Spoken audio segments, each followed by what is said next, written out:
बिस्मिल्लाहिर्रहमानिर्रहीम, अस्सलाम वालेकुम। The first show of the week silly point के साथ मैं हूं आसिफ खान और आज भी हम बहुत सारी बातें करेंगे, लेकिन सिली पॉइंट इसका नाम है तो कुछ एक पॉइंट ऐसा है जो शायद आपको सिली लगे, वो आपसे शेयर मैं करता हूं। एक साहब हैं जेम्स बेरी, उनका एक कोट मैं पढ़ रहा था। उन्होंने कहा कि मैं इतनी स्लो बॉल करता था, इतनी स्लो बॉल करता था, ये अंग्रेज़ी में उन्होंने कहा है, विच आई एम कोटिंग हिम।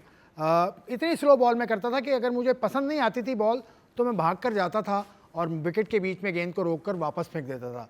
क्या ये हो सकता है हकीकत में या नहीं? खैर, जो मेरे साथ बैठते हैं ना, वो तो बड़ी फायरी फास्ट बॉलर थे और आज भी इनकी ज़बान शोले उगलती है और ये बाउंसर पे बाउंसर मुझे तो बहुत मार रहे हैं मुसलसल जब से हमारा शो शुरू हुआ है।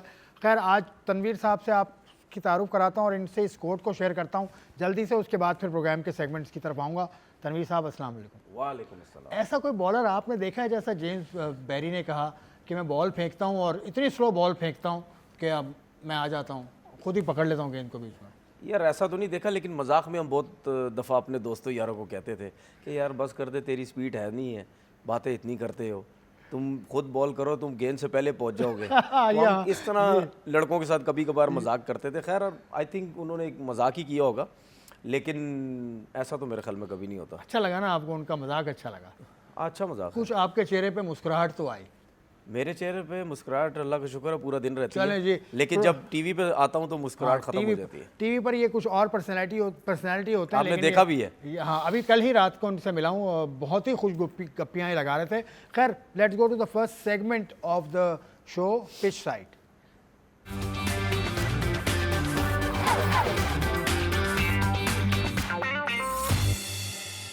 पिच साइड का आगाज़ हम करेंगे यकीनन पाकिस्तान और साउथ अफ्रीका का। कल से सीरीज़ शुरू हो रही है T20 मैचेस की। ये 3 T20 मैचेस खेले जाएंगे। पाकिस्तान टीम डरबन में मौजूद है।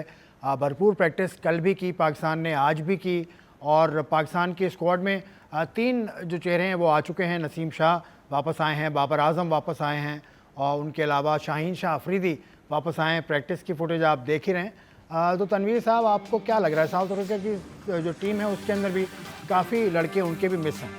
देखिए, वो आई थिंक टेस्ट मैचेस की वजह से मिस है, क्योंकि श्रीलंका के अगेंस्ट उनके मैचेस हो रहे हैं। और पाकिस्तान की अगर बात करें तो 3-4 प्लेयर जो हमारे सीनियर प्लेयर थे, लाइक बाबर आजम हो गए, शाहीन हो गए, इनकी जो है वो वापसी हुई है। रिजवान की मैं वापसी इस तरह बोलूँगा क्योंकि जिम्बाब्वे की सीरीज़ वो T20 की खेले नहीं है। तो आई थिंक मैं ये समझता हूँ कि अगर ऑन पेपर देखें, परफॉर्मेंसेस वाइज भी देखें, तो मुझे ऐसा लगता है ये परफॉर्मेंसेस पहला मुकाबला होगा डरबन में, दूसरा सेंचुरियन में 13 को, और तीसरा और आखिरी T20 मैच होगा 14 दिसंबर को जोहान्सबर्ग में। तो डरबन की पिच जैसी है उसको देखते हुए ये स्क्वाड पाकिस्तान की है। इसमें तनवीर आपके देखिए, मैं वही स्क्वाड की बात कर रहा था कि अभी रिजवान की वापसी हुई, बाबर की हुई, शाहीन की हुई, फिर इसके बाद जो जिम्बाब्वे में हमें जो अच्छे प्लेयर्स जो है परफॉर्म करते हुए नज़र आए, जिसमें स्पेशली मैं सुफियान मुकीम की बात करूं, ये बड़ा ज़बरदस्त एक स्पिनर नज़र आया है। इसने प्रूव किया है कि मैं आगे चल के अच्छी और बड़े लेवल की और अच्छी टीम के अगेंस्ट में इंटरनेशनल क्रिकेट खेल सकता हूँ, परफॉर्म कर सकता हूँ। और ये ऐसा लड़का है कि जिम्बाब्वे के अगेंस्ट हम क्यों खिलाते हैं सब लड़कों को, कि हम चेक करते हैं कि क्या लड़कों में टैलेंट है या नहीं है, तो जो कि इसमें हमें नज़र भी आया। ठीक है, अब मेरा मैसेज ये है सिलेक्टर्स को, जो सिलेक्टर्स वो जो टीम के साथ भी हैं, स्पेशली आकिब जावेद, अगर वो उन्होंने यंग लड़कों को मौका दिया तो शायद वो ये भी चाहते हैं कि इन्हीं लड़कों को आगे सीरीज़ भी दें और बड़ी टीम्स के अगेंस्ट खिलाएं, पता भी चले कि सुफियान मुकीम कैसी परफॉर्मेंस दे सकता है। इसी तरीके से तैयब ताहिर एक अच्छा प्लेयर हमें नज़र आया, वो डोमेस्टिक क्रिकेट में भी बड़ा अच्छा परफॉर्म करता है और उसमें एक अच्छी चीज़ मुझे ये नज़र आती है कि वो तीनों फॉर्मेट में अपने आप को एडजस्ट करता है और रन्स भी करता है। 11 बना दे, क्योंकि 4 तो इसमें ओपनर्स हैं, उमैर बिन यूसुफ है, रिजवान है, बाबर है, उसके अलावा भी ओपनर्स उस्मान खान है, ओपन करते हैं। देखिए, 11 कोई मुझे नहीं लगता कोई इतनी मुश्किल होगी। शाहीन भी आ जाएंगे इसमें, हारिस रऊफ भी होंगे इसमें, सुफियान मुकीम भी होंगे। फिर अगर मैं बैटिंग की बात करूं, उमैर बिन यूसुफ है, साइम अयूब है, बाबर है, रिजवान है, सलमान आगा, क्या वो सेटिंग ख़राब करेंगे थोड़ी सी, ये मुझे समझ नहीं आ रही। देखिए, सलमान आगा को जिम्बाब्वे में उसको कप्तान बनाया गया, जो कि मैं कह रहा था कि मुझे नहीं लगता कि इसकी जगह बनती, लेकिन आपके पास कोई ऐसा प्लेयर भी नहीं था कि आप किसी और को कप्तान बनाएं। तो मुझे ऐसा लगता है कि अगर आपने टीम को देखना है अगर आप ये समझते हैं कि टीम में इसकी सलमान आगा की जगह नहीं बनती है, क्योंकि आप फिर तैयब ताहिर को भी तो खिलाएंगे, फिर आप नियाजी को भी खिलाएंगे, तो बैटिंग लाइनअप आपके पास स्पेशली T20 के हिसाब से बहुत अच्छी है। अगर आप सलमान को नहीं भी खिलाते तो मुझे ऐसा लगता है कि सलमान को कल का मैच नहीं खेलना चलो चाहिए। जल्दी से, साउथ अफ्रीका भी मुश्किलात का शिकार है, खैर वो तो देखिए साउथ अफ्रीका मुश्किलात का आप किस हिसाब से बात कर रहे हैं? देखिए उनके भी मेन प्लेयर्स श्रीलंका में मसरूफ हैं, श्रीलंका के साथ जो सीरीज देखिए हाँ, देखिए वो टेस्ट क्रिकेट है। अगर हाँ। हम T20 क्रिकेट के हिसाब से बात करें तो इंडिया के अगेंस्ट तो पूरी T20 की टीम खेली थी। देखिए ये वो टीम है जो T20 वर्ल्ड कप में खेली, उसमें से सिर्फ 5 लड़के इस टीम में हैं, सिर्फ 5। एक तो क्लासन है, शम्सी देखिए है, क्लासन इसमें देखें जो 5 लड़के सबको पता है, माकरम नहीं है, हाँ। महाराज नहीं है, स्टब्स नहीं है, जैनसिन नहीं है, ये प्लेयर्स जो हैं वो, माकरम जिसका आपने नाम लिया, ये प्लेयर्स जो है वो नहीं है, रबादा नहीं है, उससे फ़र्क तो पड़ेगा, लेकिन ये सब टेस्ट क्रिकेट खेल रहे हैं। बात ये है कि मैं ये देखना चाहता हूँ कि क्या हमारी टीम क्या इस टीम के अगेंस्ट अच्छा परफॉर्म करेगी या करना चाहिए, जो कि मैं समझता हूँ करना चाहिए, बिल्कुल करना चाहिए। क्योंकि हमें भी एक चीज़ शो करनी है कि यार हम भी, अगर वो टीम हमें वीक नज़र आती है ऑन पेपर, नाम के हिसाब से बात कर रहा हूँ, कंडीशन उनकी अपनी, जो नए प्लेयर देखें, मैं हमेशा एक चीज़ कहता हूँ, नए प्लेयर को कभी भी अंडर एस्टिमेट ना करें, स्पेशली अपनी कंडीशन के अंदर। उनको सब आइडिया होता है, तो हमें कहीं ना कहीं प्रॉब्लम्स होती हैं। जिस तरह नोकिया वापस आए हैं T20 के अंदर, वो तगड़े तेज बॉल, तगड़े बाउंसर्स, हम फंसते हैं कहीं ना कहीं बाउंसर्स के ऊपर। तो हमारे जो सीनियर हैं, लाइक स्पेशली मैं बाबर आजम की बात करूंगा और रिजवान की बात करूंगा, अगर आपको रेस्ट करवाया, अगर आपको ये बोला जाता है कि यार T20 क्रिकेट में क्या आप उस लेवल की बैटिंग कर सकते हैं, तो मुझे ऐसा लगता है कि उनको कहीं ना कहीं करनी चाहिए। मैं ये नहीं कहता बाबर आप 70 कर दें, आप रिजवान जो है 80 कर दे, मैं ये कहता हूं कि बाबर सीनियर हो गया, रिजवान सीनियर हो गया, आप बेशक 30-40 रन की इनिंग खेलें, लेकिन लोग अब आपके बारे में ये बात करें कि यार वाकई इन्होंने T20 के साथ से अपना गेम चेंज किया। आकिब जावेद के आने के बाद आपको लगता है कि आकिब क्लियर इंस्ट्रक्शन देंगे बाबर को, रिजवान को? क्योंकि आकिब जावेद बाबर की बैटिंग के इतने ज़्यादा फैन नहीं थे। मैं आपको बताऊं, जब ये इस सिलेक्शन कमेटी ने जब पिच बनवाई थी ना इंग्लैंड के अगेंस्ट, मैं थोड़ा पीछे जा रहा हूं लेकिन इसी बात से रिलेटेड, सिलेक्टर्स की से रिलेटेड ये चीज़ें जब बनाई थी, तो उसमें सबकी नज़रें फिर आकिब जावेद के ऊपर चली गई थी कि यार ये आकिब जावेद क्या विकेट, क्या परफॉर्मेंस दी स्पिनर्स ने। तो फिर जब वही बंदा जो पाकिस्तान टीम के अंदर आ गया, तो जब आप पाकिस्तान टीम के अंदर आए तो फिर आपके होते हुए टीम में फ़र्क आना चाहिए। अगर आपके होते हुए भी वही लड़के खेलेंगे जो परफॉर्म नहीं करेंगे, फर्क तो आया है ना, नए लड़कों को कितना चांस दिया? मैं आपसे यही तो कह रहा हूँ। देखिए नए लड़कों को आपने चांस दिया, वो फेयर है, एक चीज़ नज़र आ रही है, लेकिन प्रॉब्लम आपको वहाँ हो जाती है किसी के साथ इंसाफ करना, ना इंसाफी उस टाइम होती है जब आप किसी बड़ी टीम के अगेंस्ट खेलते, फिर आपको कंफ्यूजन होती है कि यार सीनियर के साथ जाएं, जूनियर के साथ जाएं, या पूरी जूनियर जाएं या मिक्स के साथ जाएं।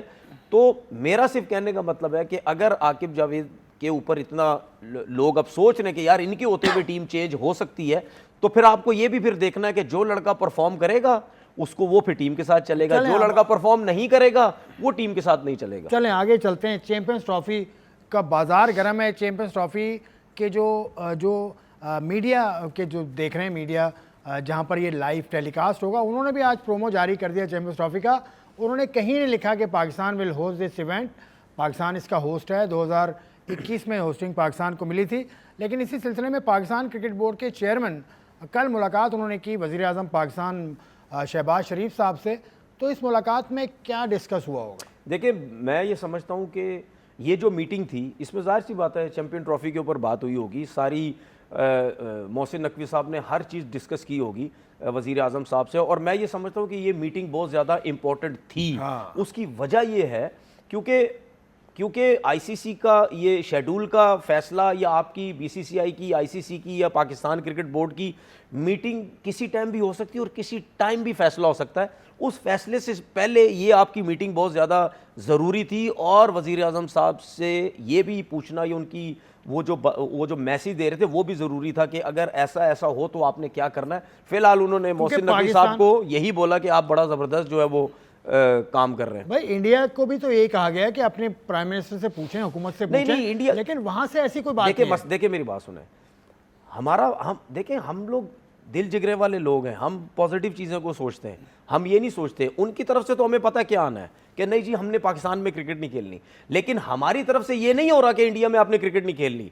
हमारी तरफ से ये हो रहा है कि आप फैसला, मोहसिन नकवी साहब आप फैसला क्या करने जा रहे हैं, आप ये कर रहे हैं, आप यार आप बड़ा ज़बरदस्त काम कर रहे हैं, तो इसी को आप लेके चलें। एक चीज़ मैं आपको बताता हूँ, देखिए हमारी हम कहीं भी बैठेंगे ना, चाहे गली मोहल्ले में बैठे, चाहे गवर्नमेंट लेवल पे बैठे, चाहे हम स्टूडियो में बैठे, कहीं पे भी बैठे, हमारी तरफ से कभी कोई बंदा ये बात करेगा ही नहीं कि हम इंडिया में क्रिकेट नहीं खेलना चाहते। एक चीज़ आपको बताता हूँ, आईसीसी में पैसा किसकी वजह से सबसे ज़्यादा आता है?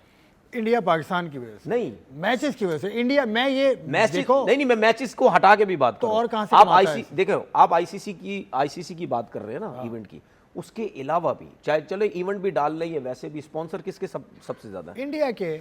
आईसीसी के पास पैसा किसकी वजह से ज्यादा आता है? इंडिया से स्पॉन्सर आते हैं, उनकी वजह से आते हैं। उनकी वजह से आते हैं। आईसीसी पूरे क्रिकेट बोर्ड्स में पैसा किसकी वजह से आता है और किसकी देता है? इंडिया की वजह से आता है। ऐसे ही है, जहां से आ रहा है वो तो सबको पता है। ऐसे ही है ना। हाँ। बाकी लेकिन तो इंडिया को ज्यादा देता है, बाकी 38% टू इंडिया। इंडिया को तो इस वजह से ज्यादा देता है ना, क्योंकि वो आपको पैसा देता भी तो है ना। हाँ, तो ये वजह है ना। ठीक है, सुने अब बात, इंडिया की वजह से पैसा आईसीसी के पास जाता है। पाकिस्तान और इंडिया की मैच की बात हो रहा है, उसमें तो पैसा आता है बहुत ज्यादा, लेकिन जब आईसीसी के पास पैसा जाता है वो सब क्रिकेट बोर्ड में बढ़ता है। हाँ। ठीक है, आईसीसी को डैमेज कौन कर रहा है? जो सबसे ज्यादा पैसा कमा रहा है। ठीक है, सबसे ज्यादा जो पैसा, सबसे ज्यादा पैसा कमा रहा है वो उसने आईसीसी को डैमेज किया। उसके बाद मुझे ये बताएं कि जितने भी क्रिकेट बोर्ड्स हैं, क्या वो ये सोचेंगे नहीं कि यार जो सबसे ज्यादा पैसा कमा रहा है वो क्रिकेट आईसीसी को डैमेज कर रहा है? इसको तो इस तरीके से लेके चलना चाहिए, क्योंकि देखिए बीसीसीआई को तो ये सोचना चाहिए हम सबसे ज्यादा पैसा कमाते हैं, हमारा काम है कि हमने क्रिकेट को लेके किस तरीके से चलना है। और आईसीसी की रिस्पेक्ट कौन कर रहा है? Pakistan cricket board.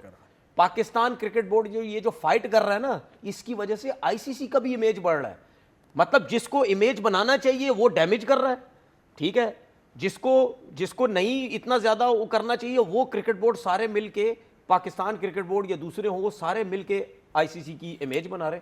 तो ये तो मुझे तो समझ से बाहर है, ये क्या चीज़ आपने बात बड़ी अच्छी कर दी कि इमेज बिल्डिंग का टाइम है आईसीसी की, और Pakistan cricket board is the only cricket board. Sorry, एक चीज आपको कोई बात काट रहा हूं, एक चीज मेरी याद रखिएगा, जय शाह जब जाएगा, अभी तो पता नहीं आईसीसी क्या किस तरीके से वो बंदा चलाएगा, मुझे नहीं पता, जिस दिन जाएगा उसके बाद पाकिस्तान क्रिकेट बोर्ड की आप रिस्पेक्ट देख लो, रेपुटेशन अभी तो जाने में उसके बहुत टाइम है। मैं यार 2031 तक का टाइम है उनके पास। खैर तनवीर आगे चलते हैं, आगे गुजर जाता है, पता भी नहीं चलता। चैंपियंस ट्रॉफी में तो बात होती रहेगी।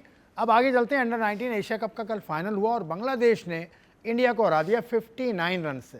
पहले 198 रन बनाए, उसके बाद उनको आउट कर लिया। तो बांग्लादेश की तरफ से बड़ी अच्छी परफॉर्मेंस रही। बांग्लादेश के जो कोच हैं रिचर्ड स्टोनियर, उनसे मेरी बात भी हुई थी, वो 1-2 रोज में हमें ज्वाइन भी करेंगे, लेकिन उन्होंने भी कहा कि ज़बरदस्त परफॉर्मेंस है। और मैं जो समझता हूँ बांग्लादेश की कामयाबी की वजह, लेकिन वो तो चीज़ इंडिया ने भी की थी कि उनके जो इंतज़ामिया है टीम की, वो खासी अरसे से सेम है। रिचर्ड स्टोनियर इनके कोच हैं, तो बड़े अरसे से वो टीम के साथ हैं और इंग्लिश हैं ये बेसिकली। और यही हाल इंडिया का भी है। इंडिया की जो मैनेजमेंट है टीम की, वो तकरीबन खासा अरसा अब हो गया है कि वो भी अनचेंज है। पाकिस्तान का इससे बरक्स मामला है, कोई 5-6 इंतज़ामिया चेंज हो चुकी हैं पाकिस्तान अंडर 19 लेवल पर, ये भी शायद एक वजह हो। लेकिन पाकिस्तान ने बड़ी अच्छी परफॉर्मेंस दी, उस पर हम बात करेंगे। पाकिस्तान ने जो परफॉर्मेंस दी उस पर हम आगे बात करेंगे। ये इंडिया और बांग्लादेश ने बड़ी स्पिरिटेड परफॉर्मेंस दी, बहुत शानदार तरीके से पहले 198 रन बनाए और उसके बाद भारत को आउट करने में कामयाब हुई। आपकी इसके ऊपर खासी रिसर्च है, अंडर 19 के ऊपर बांग्लादेश का भी आप स्कोर कार्ड और चीज़ें देख रहे थे और बाकी भी आप चीज़ें देख रहे थे, आपने इस फाइनल को कैसा पाया? देखिए हम तो ये मैं क्या, आई थिंक जो भी क्रिकेट खेलता है ये समझता है, वो तो यही समझता है कि बांग्लादेश में कहाँ से टैलेंट आ गया ये सब कुछ। और आई थिंक ये दूसरी दफ़ा इन्होंने ये परफॉर्मेंसेस दी हैं इतनी ज़बरदस्त। ठीक, तो इसका मतलब ये है कि नीचे लेवल पे उनका जो टैलेंट है वो ज़्यादा है, ऊपर लेवल पे वो चीज़ हमें नज़र नहीं आ रही। तो ये बांग्लादेश क्रिकेट बोर्ड को देखने की ज़रूरत है, उनके कोचिज़ को ज़रूरत है कि जो जूनियर लेवल पे लड़के हैं वो कितनी ज़बरदस्त परफॉर्मेंसेस दे रहे हैं।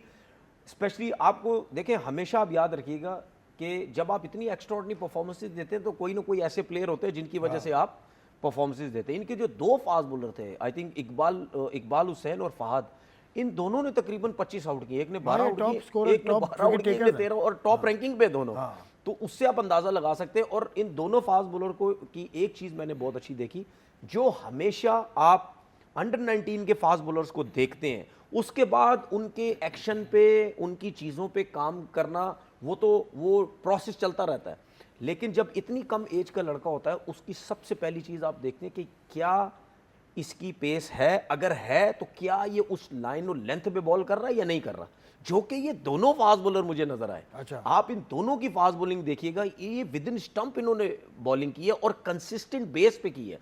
जब ये आपको नजर आ गया कि यार ये लड़के जो है ना यहाँ से हटते नहीं है, तो बड़ी जबरदस्त बॉलिंग है, उसके बाद फिर इनका प्रोसेस चलता है, इनकी फिटनेस पे काम होता है। बात ये होती है कि इनको अगर 4 डे क्रिकेट खिलाएं, कहीं अनफिट ना हो जाए, फिर उसके बाद मेरा अगला सवाल ये था कि अंडर 19 का लड़का, जैसा सुभान हमारे यहाँ भी है फास्ट बॉलर अंडर 19 का, सुभान बड़ी अच्छी उसकी परफॉर्मेंस भी रही, इनका अगला स्टेप क्या होना चाहिए, 4 डे क्रिकेट या फिर कुछ और? देखिए मैं आपको बताऊं, हमारे माजरत के साथ हमारे यहाँ पे चीज़ों का सिस्टम इतना अच्छा नहीं है, जो मुझे ऐसा लगता है, क्योंकि आपके पाकिस्तान टीम के 5-5, 6-6 फास्ट बॉलर्स हैं। जिस तरह मैंने आपको बताया कि एक शो मैं करूंगा, बारी बारी जितने भी हमारे 5-6 फास्ट बॉलर इस टाइम पाकिस्तान टीम में है, सब में प्रॉब्लम्स हैं। वो प्रॉब्लम्स इनको नहीं नोट किए जा रहे। अच्छा, उसके बाद नीचे आ जाएं, क्या बेसिक क्या प्रॉब्लम नीचे आए, उसके बाद जो है एक वो फास्ट बॉलर लास्ट ईयर वो अंडर 19 खेले थे, वो जिशान, वो लंबी सी हाइट के थे जिशान, बहुत लंबा सा, ठीक है। उनको वो जब बॉल रिलीज करते हैं, मैं सर पकड़ के बैठ के, उनका मुंह पूरा पीछे चला जाता है। अच्छा। और वो अंडर 19 खेल रहे थे, मैं हैरान हो गया। और उनकी पिक्चर डाल के मैंने ट्वीट भी की। मैंने बोला अगर ये लड़का अनफिट हो गया तो किसकी जिम्मेदारी होगी? तो मतलब यानी कौन काम कर रहे हैं इन लोगों के ऊपर? हमारा मसला ये है, हम चलाने पे काम करते हैं, बस आउट करके दे दे, ये सब कुछ करके दे दे। अच्छा, एक चीज और हमारे में बहुत बड़ी प्रॉब्लम है, नहीं, हमारे लोगों को एक चीज अपने जहन से निकालनी पड़ेगी, जो कि डाल दी गई है नीचे भी, नीचे के कोचेस पे भी। हमारे लेजेंड्स ने टीवी पे बोल के डाल दिए, सानू 150 तो चाहिए, सानू 160 वाला चाहिए, 90 प्लस चाहिए। ये कॉन्सेप्ट हमारे डोमेस्टिक में डला हुआ है सबों के दिमागों में, ठीक है। अब वो जैसा तैसा भी बॉल कर रहा हो, वो कहते जी तेज है तो बस ठीक है। अच्छा, लेकिन एक बॉलर 150 प्लस का था, एहसान उल्लाह, वो इंजर्ड हो गया, उसका ऑपरेशन भी हुआ, इंग्लैंड भी गया, वो इंग्लैंड से एक्सपर्ट भी आया। आपने बोला था कि उसकी इंजरी की वजह ऐसी है। देखिए, मैंने वजह डिफाइन कर दो, वो कैसे वापस आ सके? मुझे एक चीज बताए ना कि अगर मैं देखे जो मेरा बॉलिंग का एक्सपीरियंस है क्रिकेट का, मैं तो उस हिसाब से बता रहा हूँ। मुझे नहीं पता कि हमारे कोचेस क्या वो चीजें देखते हैं। और यही चीज जोफ्रा आर्चर के साथ भी हुई है, जोफ्रा आर्चर के साथ भी हुई। अगर मैं टाइम हो तो मैं थोड़ा सा जल्दी से बता दें, फिर आगे चलते हैं। देखिए, हमारा ये जो बॉलिंग वाला बॉल वाला हाथ है ना, ये जब यहाँ पीछे जाता है ना, पीछे, तो जब ये इस पोजीशन पे होता है तो इसकी जो बॉल की जो फेस है वो आसमान की तरफ होना चाहिए, ठीक है, आसमान की तरफ होना चाहिए। जब इस तरफ आता है तो आप देखें इस तरीके से वो आपका हथेली की पोजीशन होनी चाहिए, यहां से उठना चाहिए इस पोजीशन पे। लेकिन एहसानुल्लाह का क्या होता था, जब पीछे हाथ आता था तो उनकी जो हथेली नोट करे, बॉल की पोजीशन जमीन की तरफ होती थी, जो कि आसमान की तरफ होनी चाहिए, जमीन की तरफ होती थी। और जब आप तेजी से शोल्डर घुमाते हैं, उसका हाथ यहां आता था, यहां तक उसका हाथ, उसकी बॉल का जो फेस है वो पीछे की तरफ। जब जाहिर बात उसने रिलीज तो करना है, जब यहां पे आके रिलीज करने की कोशिश करता था तो उसकी जो हथेली एकदम यूं घूमती थी। मेरा हाथ देखे, ये आया ऐसे, ये एकदम से घूमेगी, ये आया, ये एकदम से घूमेगी रिलीज करने के लिए। जब आप ला के यहां से घुमाते हैं तो आपका सारा जो वेट है, लोड सारा आपका एल्बो पे जाता है। जब आपकी हथेली ऐसे होती है, बॉल आसमान की तरफ होता है, तो इसी तरह रिलीज करते हैं तो एल्बो पे आपका लोड नहीं जाता, वो शोल्डर पे जाता है। तो मैंने जब चीजें नोट की तो मुझे तो ऐसा लगा, मैंने तो एक शो में बैठ के कह दिया था, मुझे लगता है ये अनफिट हो जाएगा, क्योंकि जब जिस तरीके से वो बॉल रिलीज करता था, उस तरीके से आपके शोल्डर्स और आपका जो ये एल्बो है, ठीक है, या बाइसेप है, ये जो पूरा एरिया है आपका, ये ट्रेनिंग के साथ तगड़ा होना चाहिए। अगर ये तगड़ा नहीं होगा, आप इंजरी हो जाएगी आपको। भी कोशिश करूंगा कि किसी वक्त हम उनको भी लाइन पर ले सकें। एहसानुल्लाह इस वक्त तो चैंपियंस कप के अंदर खेल रहे हैं, जो T20 टूर्नामेंट चल रहा है। अब एक और इवेंट भी चला पेशावर में। अच्छा, एक इवेंट हुआ, उसको करते हैं। एक चीज मैं बता दूं, जो आपने जूनियर लेवल की बात की थी ना, देखिए जूनियर लेवल वाहिद ऐसी चीज़ होती है जिसमें आप फटाफट से थोड़े से कम टाइम के अंदर आप लड़कों के प्रॉब्लम सही कर लेते हैं, लड़कों के प्रॉब्लम सही कर लेते हैं। वही और जगह। एक चीज़ मैं आपको बता दूं, एक चीज़, बहुत सी चीज़ें होती हैं जो हमारे कोचेस को आइडिया नहीं है।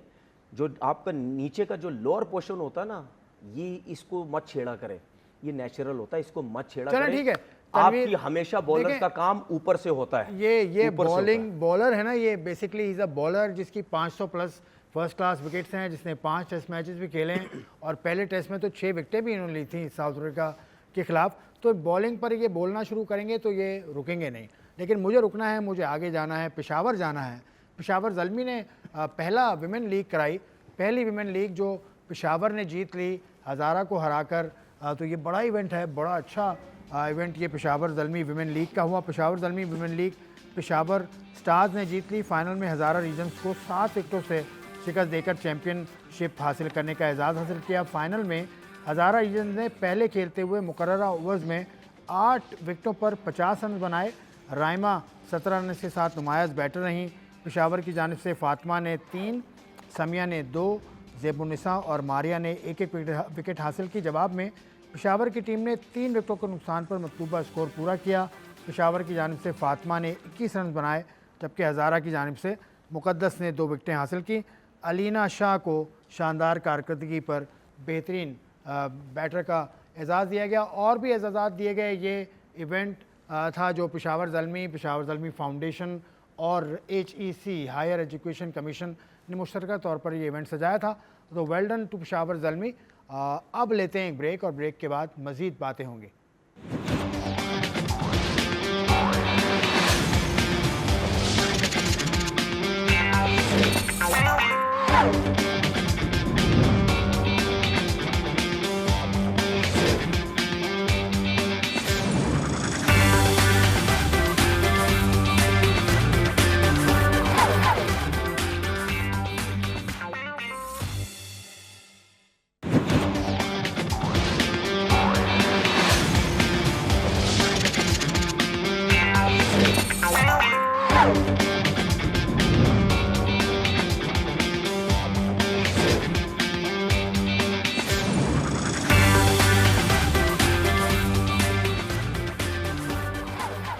Welcome back to silly point. हम बात कर रहे थे चैंपियंस ट्रॉफी पर, उससे पहले हमने और भी बातें की, ज़ल्मी लीग पर भी हमारी गुफ्तगू हुई, इसके अलावा पाकिस्तान साउथ अफ्रीका पर भी हमने बात की।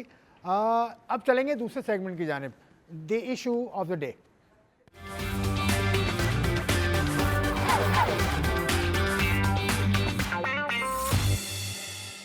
So what is the issue of the day? यकीनन चैंपियंस कप जो पिंडी में जारी है और आज भी मुकाबला हुआ, स्टैलियंस ने लायंस को हरा दिया और 12 रन से शिकस्त दी। और शोएब मलिक साहब की कामयाबी में बड़ा कलीदी किरदार शोएब मलिक ने अदा किया। 2 विकेट्स हासिल किए, 39 रन बनाए। ये मेंटोर भी हैं by the way.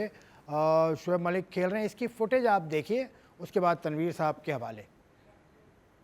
Oh, what a start. Oh, brilliant. Down the track and straight to the fielder. It's in the air, but away from the fielder. Footage देख रहे हैं तनवीर आप, स्टैलियंस वर्सेस लायंस। 12 रन से हराया Lions ने और पहले batting करते हुए 5 विकेटों पर 162 रन बनाए थे लायंस ने, स्टैलियंस ने। उसके जवाब में लायंस ने 7 विकेट खोकर 150 रन बनाए। लायंस की तरफ से भी परफॉर्मेंस तो अच्छी थी। हुसैन तलत ने 5 चौके लगाए, उसकी मदद से 51 रन बनाए। अब ये मुकाबले तो जारी हैं, अभी तो शुरुआत ही है चैंपियंस कप की और दूसरा मुकाबला कल होगा डॉल्फिन्स और मारखोर का। लेकिन आज के मुकाबले की हाईलाइट यकीनी तौर पर शोएब मलिक की परफॉर्मेंस है। 39 रन उन्होंने बनाए और 2 खिलाड़ी भी आउट किए। अभी भी शेर जिंदा है, जैसे वो कहते हैं ना टाइगर जिंदा है, ये तो शेर है शोएब मलिक का। कब से खेल रहे हैं ये? मेरे ख्याल में शोएब मलिक सबसे पुराना एक्टिव प्लेयर है, सबसे पुराने एक्टिव प्लेयर हैं। टाइम हो गया, बहुत टाइम हो गया है। 99 के वर्ल्ड कप में भी खेले थे। तो हैट्स ऑफ टू हिम कि इतनी ज़बरदस्त फिटनेस रखी हुई है इन्होंने। क्रिकेट छोड़ने का मूड नहीं है। मैंने क्यों छोड़ेगा क्रिकेट? ऐसी क्रिकेट खेल रहे हैं, फ़ायदा दे रहे हैं अपने रीजन को, खेल के फ़ायदा दे रहे हैं, मेंटोरशिप में भी फ़ायदा दे रहे हैं। तो इनका एक्सपीरियंस है जिससे नहीं, तो फ़ायदा दुनिया उठा। के जितने भी क्रिकेटर्स हैं जब वो क्रिकेट छोड़ते हैं तो क्या वो मेंटोर जब बनते हैं वो खेलते भी हैं क्या? देखिए सरफराज अहमद भी है ना इस टीम में, नहीं तो मैं तो एक मेंटोर मैं सरफराज बेशक इस टीम में नहीं लेकिन इस सेटअप में है मैं ना। बेशक सरफराज की भी बात कर रहा हूँ, वो तो उस टाइम मेंटोर बना जब वो टेस्ट टीम का हिस्सा था। हाँ शोएब मलिक ने कितने रन किए? 39। 39। अगर यही 39 कोई यंगस्टर करता ना, ये 2 आउट करता, मैं उसको अप्रिशिएट करता। शोएब मलिक को मैं अप्रिशिएट तो नहीं कर रहा। नहीं अप्रिशिएट देखें, अब मेरी बात सुन लें, मेरी बात सुने। शोएब मलिक खुद टीवी चैनल्स पे बैठ के कितनी अच्छी अच्छी बातें करता है ना, यंगस्टर को मौका देना चाहिए, सिस्टम कैसे ठीक होगा। सुनिएगा इन लोगों को क्या बातें करते हैं, सिस्टम कैसे हमने बेहतर करना है, नीचे ग्राउंड ग्रास रूट लेवल पे हमने जाना चाहिए, हमारी जो गलतियां वो हमने सही करनी है। यही शोएब मलिक, ये जितने भी मेंटोर यही बातें करते हैं ना। तो क्या मेरा सवाल शोएब मलिक से ये है कि कहीं देखा है जो टीम का मेंटोर हो वो खेल रहा है, आप बाहर बैठ के अपनी जगह किसी यंगस्टर को खिलाएं तो क्या वो फायदा नहीं है? आप भी मुझे ये बताएं, मुझे ये बताएं, मुझे ये बताएं। आप भी खेल चुके हैं एज कोच? नहीं, एज बॉलिंग कोच और उसके अलावा कहाँ खेल टीम चुका हूं प्लेयर मैं? पोर्ट कासिम से। कहाँ खेल चुके हैं? पोर्ट कासिम से यार चंद साल पुरानी बात है। नहीं नहीं, वो आपको किसी ने गलत मैसेज नहीं नहीं, मैंने खुद पढ़ा है नहीं नहीं, वो आपको किसी ने कि गलत मैसेज तनवीर दिया। इसलिए टीम में है कि एज बॉलिंग कोच भी साथ देगा वो हमारा और खेलेगा भी। नहीं, अगर वो मैं उस टाइम खेला भी तो मेरी तो क्रिकेट खत्म थोड़ी हुई थी। ये तो इन लोगों की तो क्रिकेट खत्म हो चुकी है। तो आप कोच तो इनकी बन गए थे इनकी ना तो यार। क्रिकेट नहीं नहीं, कोच नहीं बना कोच था। तो फिर नहीं, आपको नहीं। सिर्फ कोच ही मैं रहना बिल्कुल चाहिए ना। आपको इन्फॉर्मेशन किसी ने बिल्कुल गलत दी है। मैं कोच नहीं बन चुका था। मैं आज दिन तक नहीं, कभी कोच- नहीं, मैं आज दिन तक कभी कोच बन के मैंने क्रिकेट खेली ही नहीं है। कोच ऑन पेपर नहीं, लेकिन आप हाँ, तो एज जब सीनियर, देखे भाई एज सीनियर कोच आप होता क्या गाइड है? ये लोग ऑन पेपर कोच है, हाँ, ये on लोग paper on coach। Paper mentor हैं। उसके बाद ये क्रिकेट भी खेल रहे हैं। भाई आप मेंटोर में रह के किसी यंगस्टर को चांस दें, वो बेशक 0 करे, 10 करे, 12 करे, आपने उसकी क्रिकेट को बेहतर करना है या अपने लिए खेलना है या पीएसएल खेलना है या अपना खेल के आगे लीगें आपने खेलनी है। तो ये सिस्टम का हिस्सा नहीं है भाई। इस तरीके से चीज़ें बेहतर नहीं होती है। और मुझे नहीं समझ आती है हमारे लड़के कहाँ तक क्रिकेट खेलना चाहते हैं, कब तक क्रिकेट खेलना चाहते हैं। उनकी क्रिकेट ख़त्म ही नहीं हो रही। भाई बस कर दें। अगर मेंटोर बने हैं तो आपका क्रिकेट का सिलसिला ख़त्म हो गया। ये तो मुझे लग रहा है कि कहीं अगर मिसबा भी स्पेशलिस्ट होता T20 का, वो भी आज हमें खेलता हुआ नजर आ रहा होता। मिसबा पे क्यों यार आपकी टांग आके क्यों मिसबा पे मिसबा पे टांग अटक नहीं मिसबा रही। तो मैं नहीं एक बात खेल कर रहे रहा हूँ भाई। आपसे। वो तो हर लेवल पे कोचिंग कर रहे हैं मिसबा। तो डोमेस्टिक की टीम उन्होंने अभी अपनी संभाली SNGPL की, उसके अलावा वो तो कोचिंग ही कर रहे हैं ना। अब तो क्वालिफाइड कोच है नहीं मिसबा। तो मिसबा ये नहीं कर चुका, सिलेक्टर भी था तो हाँ, वो तो फलाना वो भी था, उस वक्त के क्रिकेट बोर्ड टीवी की पे वो- भी बैठ रहा उस वक्त था, के क्रिकेट बोर्ड क्रिकेट भी बाहर जाके खेल रहा था। उस वक्त के मेरा क्रिकेट बोर्ड देखो ने मेरी ये बात किया। सुने, मेरा सिर्फ कहने का मकसद ये है यहाँ बैठ के कि जब आपकी क्रिकेट खत्म हो जाती है ना, तो फिर आप जो काम कर रहे हैं अब वो काम करें और एक काम करें, 6 काम मत करें। इससे लोग और तरफ जाते हैं, लोग दूसरी तरफ चाहते हैं कि यार ये हर जगह जा रहा है, बस सबको पता है किस वजह से जा रहा है। तो भाई मतलब मेरा सिर्फ कहने का मकसद ये है कि जो टीवी पे बोलते हो ना आके, उसको रियल जिंदगी में भी चलाया करो। तो मैं नहीं समझता शोएब मलिक खेल के उसने, चलें, मैं उसकी और तारीफ करूं जी, हुसैन तलत बड़ा ने फिट है जी, हुसैन बड़ी तलत- जबरदस्त फिटनेस है उसकी, तो ये नहीं। तो हुसैन तलत ने अगर perform फिटनेस की किया। बात करते ना तो मैं भी जाके खड़ा हो जाऊंगा चलें, ग्राउंड में। अपने आप को ना मिलाओ मैं यार। एक बता रहा हूँ एक अपने बात आप को ना ना, लेकर आया करो, तो हर मैं भी चीज़ खड़ा में हो सामने- जाऊंगा ना जाके। भाई क्या हमने 36-37 साल में क्रिकेट नहीं छोड़ी? चले वो आपने मैंने नहीं छोड़ी 36-37, सुने ना मेरी बात, मैंने 36-37 साल में क्रिकेट नहीं छोड़ी। जब मैं साउथ अफ्रीका के टूर से 2013 से बाहर हुआ तो मैं भी खेल सकता था 2-3-4 साल डोमेस्टिक क्रिकेट, लेकिन मैंने छोड़ दी। मैंने बोला नहीं बस खत्म, मेरा टाइम खत्म हो गया, मुझे और लगा भी- छोड़ दे चाहिए। और भी परफॉर्मेंसेज हैं। हुसैन तलत ने रन छोड़ दो यार, छोड़ दो, बच्चों को खेलने दो, बच्चों को। कप्तान उसने भी थोड़ा बहुत रन्स किए। उसके अलावा इमामुल हक ने रन्स किए, लेकिन उनकी टीम जीत नहीं सकी। तो ये अच्छी परफॉर्मेंस आ रही है ना। इमामुल हक जरा सी फिटनेस मसाइल का भी शिकार था। देखे जितने भी आपके अपकमिंग प्लेयर्स हैं, वो चाहे परफॉर्मेंस दे या ना दे, हर कोई अपनी एफर्ट कर रहा है परफॉर्म करने के लिए, हर कोई अपनी एफर्ट कर रहा है। और इसमें तो ऐसे लाइक अगर मैं इमाम की बात करूं, और भी ऐसे प्लेयर्स हैं जो स्पेशलिस्ट नहीं है T20 क्रिकेट के, लेकिन उनको भी मौका दिया जा रहा है कि यार आप खेलो, चलें। आप अपने गेम को डेवलप करो, हर फॉर्मेट के हिसाब से अपना जो है वो खेलना सीखो। तो भाई यंगस्टर्स को मौके दो, यंगस्टर्स को मौके दिए। अब चलते हैं, इंडिया ऑस्ट्रेलिया का टेस्ट मैच अभी हुआ और उसमें इंडिया को बड़ी ज़बरदस्त नाकामी हुई है। 10 विकेटों से इंडिया हारा। दोनों इनिंग्स में 180 से कम रन्स किए। पहली इनिंग में 180 रन्स किए, दूसरी इनिंग में 175 रन्स किए। ना कोहली चल पाए, ना रोहित शर्मा चल पाए, उनके नीचे के बच्चों ने, और उसके अलावा एक इनिंग में अश्विन ने रन्स किए। स्टार्क छाए हुए थे, कमिंस छाए हुए थे। मतलब इंडिया की टीम को क्या हो गया? पहला टेस्ट तो इतना अच्छा जीता, दूसरे टेस्ट में ये हाल है। देखिए मुझे ऐसा लगता है कि इसमें जो एक फ़र्क है ना, वो बॉल का बहुत ज़्यादा फ़र्क है। और मैंने पिंक बॉल का मैंने कुछ चीज़ें अपने हिसाब से मैंने सोची भी और आइडिया भी लगाया।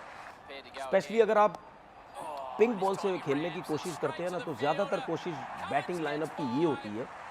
इसमें मैं ये नहीं कह रहा जो पहले बैटिंग कर रहा है या जो बाद में बैटिंग कर रहा है, उसकी कोशिश ये होती है कि दिन में जितने ज़्यादा हम मैक्सिमम रन्स कर सकें, अंडर लाइट्स होने से पहले हम जितने ज़्यादा से ज़्यादा रन्स कर सकें।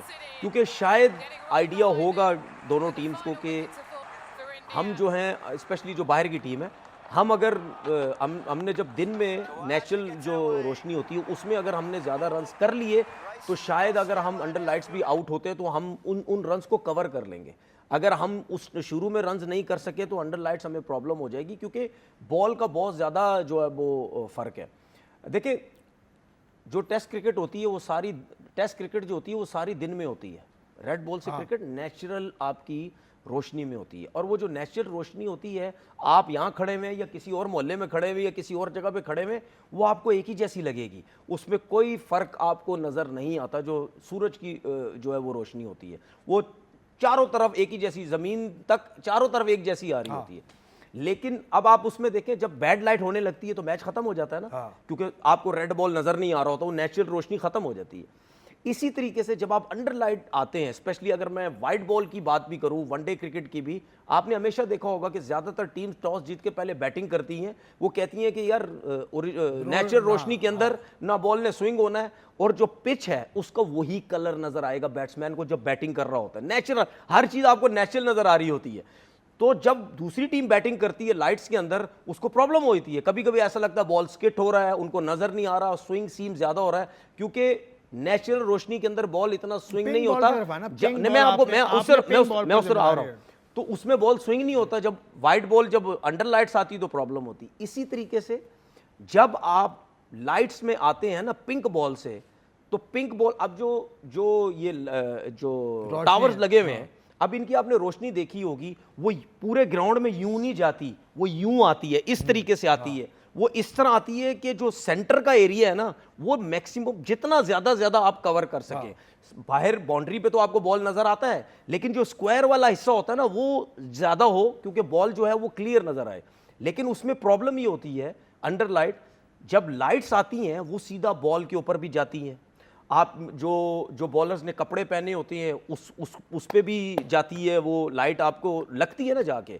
तो पिच जो होती है, जिस तरह मैंने दिन में आपको बोला कि नेचुरल कलर्स में होती है, लेकिन वो अंडर लाइट नेचुरल कलर में नहीं होती है। उसके ऊपर रोशनी पड़ रही होती है, और पिच का जो कलर है वो थोड़ा चेंज हो जाता है, और शाइनी टाइप की पिच जो है वो आपकी हो जाती है। तो जिसकी वजह से जब बॉल स्विंग होता है, वो आपको एक तो बॉल, मुझे लगता है जो जब दिन में आपकी टेस्ट मैच हो रहा होता है उसमें जो बॉल की बात करें ना, मैं आपसे बता रहा हूं ना, जब दिन में टेस्ट मैच हो रहा होता है ना रेड बॉल से, उसमें हाथ से रिलीज होता है बॉल, बहुत इजी नजर आता है। लेकिन जब अंडर लाइट, जब पिंक बॉल होती है, वो रिलीज होता हुआ इतनी आसानी से नजर नहीं आता होगा। सीम भी तो जिसकी वजह से कुछ बैट्समैन होते हैं जो जब बॉल हाथ से निकलता है उस पे खेलते, कुछ होता है जो पिच पे लगने के बाद। लेकिन जो अगर पिच पे लगने के बाद खेल रहा है, उसको तो नहीं पता चलेगा कि बॉल इतना तेज स्किट होके जो है वो आ रहा है। और मैंने देखा है कि स्पेशली आपने देखा होगा कि अंडर लाइट्स जो है, अंडर लाइट्स, वो बैट्समैन ज्यादा आउट हो रहे हैं। और ये मैं पिंक बॉल की बात नहीं कर रहा, आप टेस्ट क्रिकेट पूरी अंडर लाइट करवा दें, पूरी टेस्ट क्रिकेट अंडर लाइट्स करवा दें, आपके बैट्समैन वो स्ट्रगल करेंगे ही करेंगे, क्योंकि उनको बॉल इतनी आसानी से नजर नहीं आता। तो मुझे ऐसा लगता है कि कहीं ना कहीं ये चीज़ हो सकता है, शायद आगे चल के इसके ऊपर डिबेट बने कि यार ये जो सिलसिला है ना, ये इसको ख़त्म होना चाहिए। कि पिंक बॉल पे तो जो ऑस्ट्रेलिया में खेल रहा है, वो तो एक तो जो बाहर की टीम आती है उनको वैसी प्रॉब्लम होती है, एक तो बाउंसी, रेड बॉल से आप बाउंस नहीं संभाल पाते, तो पिंक बॉल से आप कैसे बाउंस को संभाल पाएंगे। उसके बाद बहुत सी चीज़ें ऐसी हैं, वो मैं आपसे पिंक बॉल्स के बारे में आगे चल के चीज़ें करूँगा, लेकिन मेरे ख्याल में ये बता दिया।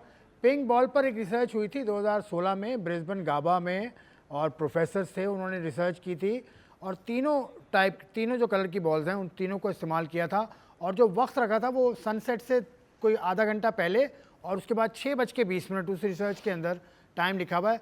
उस दौरान तीनों बॉल्स को टेस्ट किया था उन्होंने, तो उन्होंने कहा था कि पिंक की विजिबिलिटी सबसे कम है जब सनसेट हो जाता है उसके बाद। तो पिंक बॉल के बारे में सोचना चाहिए, अथॉरिटीज़ को सोचना चाहिए, मुझे सोचना है इस वक्त एक ब्रेक का। I see you after this break.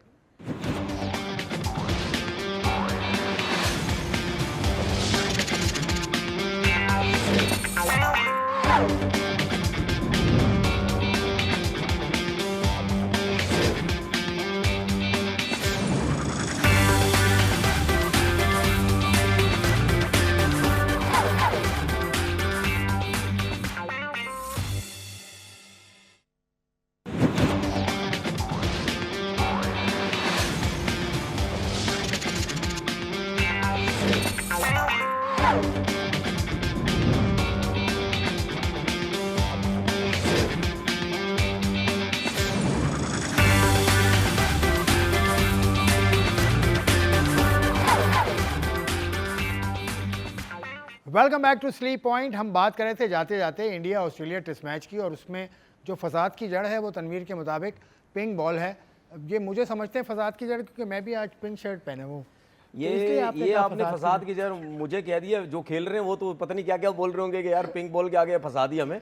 देखिए पिंक बॉल की बात हो रही थी, तो इसमें मैं एक चीज़ और ऐड करना चाह रहा हूँ। देखिए पिंक बॉल जो है ना, उसका जो रेड बॉल होती है ना, वो उसका जो लेकर है वो जल्दी पुराना हो जाता है, ठीक है, वो शाइन जो है ना ख़त्म हो जाती है। लेकिन इसकी मुझे लगता है शायद एक्स्ट्रा उन्होंने की भी है, वो ख़त्म नहीं होती। अब मुझे एक बात बताएं कि जिस बॉल के ऊपर लेकर जो एक्स्ट्रा है और उसके बाद मुस्तकिल उसके ऊपर लाइट्स पड़ रही हैं, तो वो तो बॉल तो और शाइन करेगा। जब बॉल और शाइन करेगा तो बैट्समैन के लिए प्रॉब्लम होगी।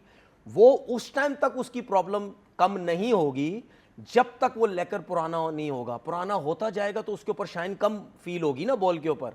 जब बॉल पुराना होता जाएगा तो शाइन कम फील होगी ना। जब एक बॉल है ही शाइन, नया बॉल है और उसको लेकर ख़त्म ही नहीं हो रहा, तो वो तो जब तक बॉल पे शाइन लगती रहेगी तो बैट्समैन को प्रॉब्लम रहेगी ना। हाँ, क्योंकि टेस्ट मैच के अंदर लंबा होता है ना, 80 ओवर के बाद ही गेंद चेंज होता है। बिल्कुल, तो इसलिए इन्होंने डबल, तो इसीलिए देखिए इसीलिए मैं ये बोलता हूँ कि ये जो पिंक बॉल है, ये क्यों ऑस्ट्रेलिया, पिंक बॉल पूरी दुनिया की कंट्रीज़ में क्यों नहीं होती? हर जगह पे होनी चाहिए, हर जगह पे होनी चाहिए, कि पता ये चलेगा कि जो भी टीम्स है अगर दूसरी कंट्री में जाके खेलती हैं अंडर लाइट्स पिंक बॉल के साथ, क्या वो स्पिनर्स को टैकल कर सकते हैं? क्या वो डिफरेंट कंडीशन में पिंक बॉल के साथ खेल सकते हैं? लेकिन अजहर अली की तारीफ करनी होगी। अजहर अली ने 100 बनाया इसी पिंक बॉल से। नहीं बनाया है, वो सही है, जाहिर सी बात है, उसने मतलब यानी प्लेयर तो था ना, रन्स तो उसने किए, परफॉर्मेंसेस उसने की भी तो है। कहने का मकसद ये नहीं है कि आपके प्लेयर रन्स नहीं कर सकते, कहने का मकसद ये है कि ज़्यादातर प्लेयर इस पिंक बॉल के साथ उनको प्रॉब्लम होगी। अब ऑस्ट्रेलिया ही मज़ा लेता रहेगा ऑस्ट्रेलिया में, दूसरे बाहर भी तो निकालो ना। अब यहाँ आके अब डिफरेंट कंडीशंस में आके आप बाउंसी पे ले आते, उस पे ले आते पिंक बॉल के साथ, तो ये मेरे ख्याल में ये जो है वो ज़्यादती है। एक चीज़ और मुझे थोड़ा सा, ये मैं अपनी तरफ से कह रहा हूँ भाई, माजरत अगर कोई क्रिकेटर बोले यार ये क्या इसने फजूल सी बात कर दी है, ये पिंक बॉल के हिसाब से मुझे एक चीज़ समझ आई थी। जो ऑस्ट्रेलिया की वो जो है ना किट है, ऑस्ट्रेलिया की जो किट है, उस किट का कलर जो है वाइट नहीं है। उस किट का, उनकी किट का कलर जो है वो थोड़ा सा ऑफ वाइट या गोल्डन टाइप का, ऑफ वाइट टाइप आप ये कह सकते हैं, ग्रेइश है। आप हमेशा एक चीज़ नोट करना कि जब आप किसी फ्लावर्स का कलर जब आप बनाते हैं ना, या कोई भी कॉम्बिनेशन ऑफ वाइट और लाइट पिंक के साथ रखते हैं, तो वो आपको वो अच्छा लगता है। लाइट पिंक और वाइट इतना अच्छा नहीं लगेगा आपको। ऐसे ही है, ऐसा फील होता है थोड़ा सा आपको, अगर आप फील करें तो, कि लाइट पिंक कलर और ऑफ वाइट कलर जब आप अपने साथ रखेंगे, आपको उसका एक कॉम्बिनेशन मिलता हुआ। कलर ऐसे बता रहे हो, मुझे बेगम से पूछना पड़ेगा अपने। नहीं बेगम से ना करें ना, वही करती हैं। सुने, वो एक अच्छा फील आएगा। ये जो ऑस्ट्रेलियंस, मुझे ऐसा लग रहा है सिली बात, ऑस्ट्रेलियंस की जो किट है ना, किट ये थोड़ी सी ऑफ वाइट कलर की है। ये जब बॉल रिलीज करते हैं ना, तो वो बॉल के साथ इनकी किट का थोड़ा सा वो जो शाइन या इस तरह जो है ना चीज़ वो फील होती है, जो मुझे ऐसा लगता है, हो सकता है मैं गलत हूँ, तो ये चीज़ भी मुझे ऐसा लगता है इनकी फेवर में जाती है। हो सकता है शायद मैं गलत हूँ। तनवीर अहमद ने पॉइंट उठाया, इनका पॉइंट सराहा। हालांकि ये बात किसी ने नहीं बोली होगी। देखिए जाहिर सी बात है, जब आप नहीं, आपने जब बहुत सी बातें ऐसी बोली हैं, जो सिर्फ आपने बोली देखिए हैं। सुने, जो जिंदगी में मैं इन चीज़ों से घबराता नहीं, मुझे ये फिक्र नहीं है बिल्कुल, मैं टीवी पे बोल रहा हूँ लोग बुरा भला सोच, नहीं नहीं, इस चीज़ की मुझे बिल्कुल फिक्र नहीं है। जो मेरा दिमाग में चीज़ आई, जो मैंने क्रिकेट खेली, जो चीज़ें पिंक बॉल के हिसाब से जो मैंने देखी, वो मुझे ऐसा लगता है कि शायद डिस्टर्ब होने में इनकी किट को वाइड करवाना अच्छा, चाहिए। मैं आपको एक बात बता दूं, तनवीर से कल रात को मेरी मुलाकात हुई थी। एक जगह हम खासा देर बैठे रहे, वहाँ सारे इनके प्लेयर्स भी मौजूद थे। ये पिंक बॉल पे मुझसे इन्होंने बहुत बात की थी और ये सारी रिसर्च ये करके आए हैं। ये इन्होंने अपना जहन अप्लाई किया है और आपको इनका मौका पसंद आता है तो और ठीक है, लाजमी नहीं सी आता बात तो नहीं है, आपकी मर्जी। लाजमी सी बात नहीं है कि पिंक बॉल के बारे में अगर मैं बात कर रहा हूं तो मैं हर चीज़ सही कर रहा हूं। देखिए, मैं एक चीज़ लोगों को समझा दूं, ये जो मैंने बात की है ना, ये मैंने फर्स्ट टाइम की और किसी ने नहीं की होगी। घबराओ नहीं किसी चीज़ से, टीवी पे बैठ रहे हो, कहीं भी बैठ रहे हो, ये मैं आपको अपने एक्सपीरियंस की बात बता रहा हूँ। जो आपके दिल में है वो बात करो, लोगों को समझ आएगी, कुछ को आएगी, कुछ को नहीं आएगी, लेकिन जो दिल में बात है वो करो, उससे घबराओ नहीं। लोग समझते हैं कि यार ठीक है, इन लोगों के दिल में जो बात है ये वो कह रहे हैं, तो मेरे दिल में जो बात थी वो मैंने चलो, कह दी। ये दिल की बात इनकी आपके दिल को लगी कि नहीं लगी, वो आप बताइएगा। हमारा जो कमेंट सेक्शन है, हमारा जो सोशल मीडिया है, उस पर तमाम ही चीज़ें हम लगाते हैं। पूरा प्रोग्राम भी जाता है, उसके शॉर्ट्स भी जाते हैं। आप बिल्कुल कमेंट्स कीजिए, जिस तरह से आपने पिछले हमारे प्रोग्राम का जो हमने लास्ट वीक किया था, उसमें हमने सवाल आपके लिए किया था। तो सवाल का जो सेक्शन है उसकी तरफ चलते हैं। हैव योर से।